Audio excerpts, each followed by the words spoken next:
Another case that was always fascinating me, the scene you describe in one of your books, one of your patients who also has trouble making decisions, and you're asking him at what point should we schedule the next appointment, Yep.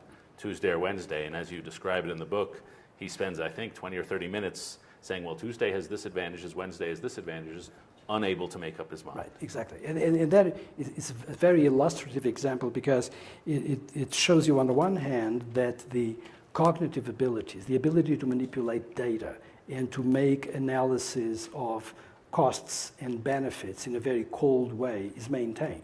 And people can still do that. Well, but the thing I most liked in these patients when we asked them about restaurants, and this was really quite remarkable. And they said, "What restaurant do you want to go to tonight?"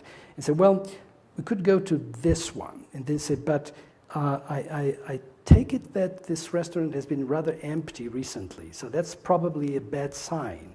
It's a sign that the food may not be so good. On the other hand, it's true that if it is more empty, we're likely to get a table, and therefore we should go there." But then, and the thing will go on endlessly until you really feel like pounding on the table and said, "Well, get real and choose."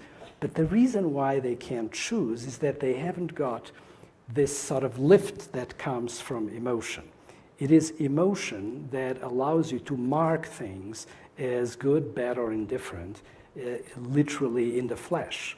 And it is that kind of emotional impetus that they are lacking. They cannot conjure up for a given situation an emotional state that would decide them in one direction or another. And of course, this is something that we all can relate to. We're constantly being swayed in what we do by just a little teeny change, something that comes, for example, from our past experience with a certain kind of situation.